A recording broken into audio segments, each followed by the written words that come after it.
Hi mga kasoldering, so for today's video, ang ipapakita po namin is ceramic tweezers pointed tip KS-50601A-Premium.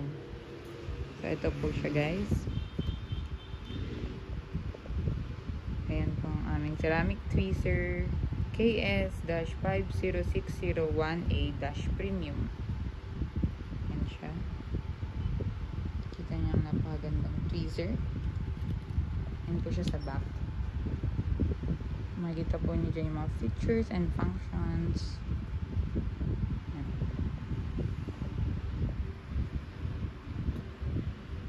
So, what is ceramic tweezers? Working with electronics and delicate components, ceramic tweezers are non-magnetic and electrically insulated, so they won't short out or magnetize tiny electronic parts. Next is high temperature or soldering work. Because ceramic tips resist heat and don't conduct electricity, well, they're excellent when soldering or handling hot components. Next is chemical corrosive resistant.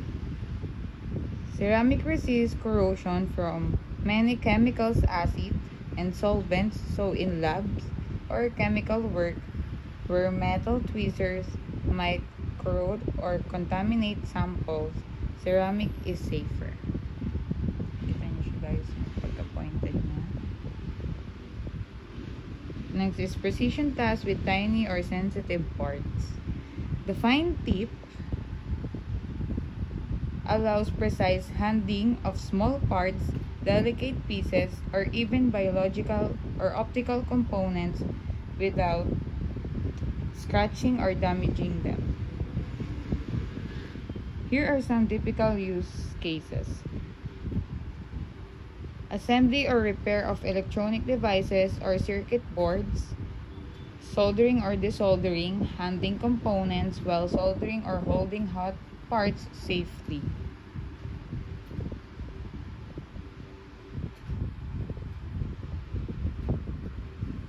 Next is laboratory work, handling samples, chemical or non-metallic, metallic items where contamination must be avoided.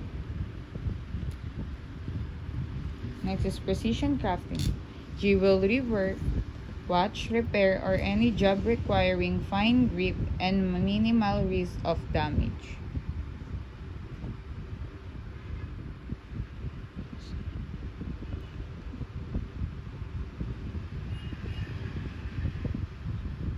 Yan po siya guys.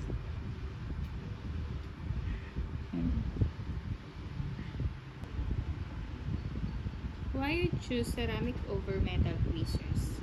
Compared with ordinary metal tweezers, ceramic does not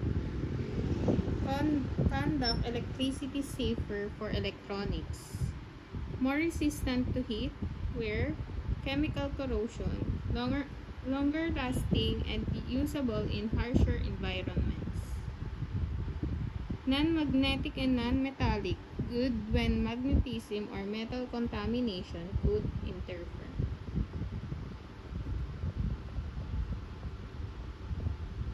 So, yan guys, yan ang ating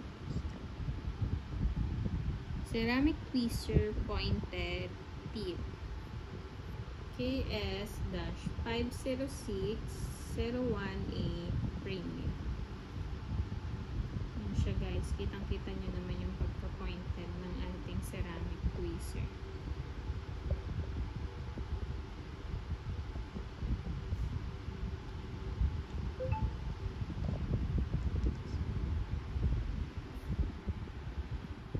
Ayan lang po yung mga details. Pagka-pointed. Check. Yun lang guys. Huwag niyo pong kalimutan mag-subscribe sa aming YouTube channel and TikTok accounts. Thank you!